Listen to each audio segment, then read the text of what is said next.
ಯಾವ ಮಗ್ಗುಲಿನಿಂದ ಎದ್ದಿರಿ? ಬೆಳಗ್ಗೆ ಏಳುವಾಗ ಯಾವಾಗಲೂ ಬಲಮಗ್ಗುಲಿನಿಂದಲೇ ಏಳಬೇಕೆಂದು ಮೊಮ್ಮಕ್ಕಳಿಗೆ ಅಜ್ಜಿ ತಾಕೀತು ಮಾಡುವುದನ್ನು ನೋಡಿ ನೀವು ನಕ್ಕಿರಬಹುದು. ಯಾವ ಮಗ್ಗುಲಿನಿಂದ ಎದ್ದರೇನು, ಹೇಗಾದರೂ ಎದ್ದರೆ ಸರಿ ಎಂಬ ಅಭಿಪ್ರಾಯ ನಿಮ್ಮದಾಗಿದ್ದರೆ ಅದು ತಪ್ಪೆಂದು ವಿಜ್ಞಾನಿಗಳೇ ಈಗ ಆಧಾರ ಸಹಿತ ವಿವರಿಸಿದ್ದಾರೆ. ನಿಮ್ಮ ಇಡೀ ದಿವಸ ಹೇಗೆ ಕಳೆಯುವುದೆಂಬುದು ನೀವು ಬೆಳಗ್ಗೆ ಹೇಗೆ ಎದ್ದಿರಿ ಮತ್ತು ಎದ್ದ ಮೇಲೆ ಮೊದಲು 30 ಮಿನಿಟುಗಳನ್ನು ಹೇಗೆ ಕಳೆದಿರಿ ಎಂಬುದನ್ನೇ ಅವಲಂಬಿಸಿದೆ. ಕಾಲಾವಕಾಶ ಅಗತ್ಯ. ನಿದ್ದೆಯಲ್ಲಿದ್ದ ಮಿದುಳು ಸರಿಯಾಗಿ ಎಚ್ಚರಗೊಂಡು ಕೆಲಸಕ್ಕೆ ತೊಡಗಬೇಕಾದರೆ ಅದಕ್ಕೆ ಸ್ವಲ್ಪ ಕಾಲಾವಕಾಶ ಬೇಕು. ಕೆಲವರಲ್ಲಿ ಇದು ಕೆಲವು ಸೆಕೆಂಡುಗಳ ಅಂತರದಲ್ಲೇ ಆಗಬಹುದು ಮತ್ತು ಕೆಲವರಲ್ಲಿ ಅದಕ್ಕೆ ಅರ್ಧ ಗಂಟೆಗೂ ಜಾಸ್ತಿ ಸಮಯ ಬೇಕಾಗಬಹುದು. ಇದು ಒಬ್ಬೊಬ್ಬರಲ್ಲಿ ಒಂದೊಂದು ತೆರನಾಗಿರುತ್ತದೆ.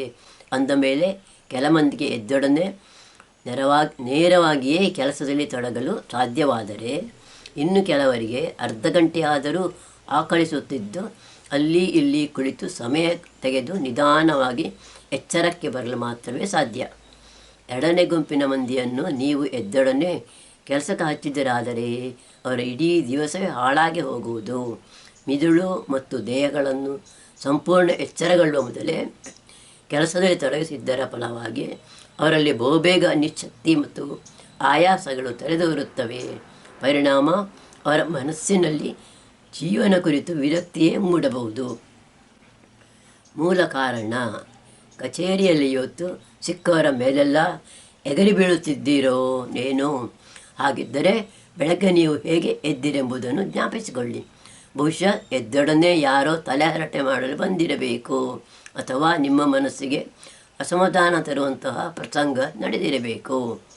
ಕಾರ್ಖಾನೆಗಳಲ್ಲಿ ಕೆಲಸ ಸರಿಯಾಗಿ ನಡೆಯದೇ ಇರುವುದಕ್ಕೆ ಕಾರಣಗಳನ್ನು ಕಂಡುಹಿಡಿಯಲು ಪ್ರಯತ್ನಿಸಿದ ವಿಜ್ಞಾನಿಗಳಿಗೆ ಕಾರ್ಮಿಕರು ಆಯಾ ದಿನಗಳಲ್ಲಿ ಬೆಳಗ್ಗೆ ಹೇಗೆ ಎದ್ದರು, ಹೇಗೆ ಕೆಲಸ ಪ್ರಾರಂಭಿಸಿದರೆಂಬ ಅಂಶಗಳು ತುಂಬ ಉಪಯುಕ್ತವಾಗಿ ಕಂಡುಬಂದವು.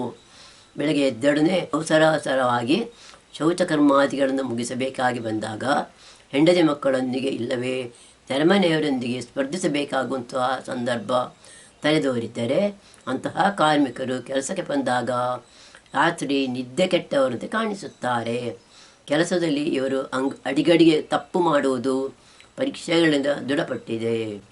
ರಾತ್ರಿ ಮಲಗುವ ಮುನ್ನ ಮನೆಯವರೊಡನೆ ಜಗಳ ಆಡಿದ್ದು ಹಾಸಿಗೆಗೆ ಹೋದಾಗಲೂ ಆ ಜಗಳವಿನ್ನೂ ತೀರ್ಮಾನವಾಗದಿದ್ದರೆ ಬೆಳಗ್ಗೆ ಏಳುವಾಗಲೂ ಮನಸ್ಸಿನಲ್ಲಿ ಅದೇ ಕೊರೆಯುತ್ತಿದ್ದು ನೆಮ್ಮದಿಗೆ ಮುಳುವಾಗುತ್ತದೆ.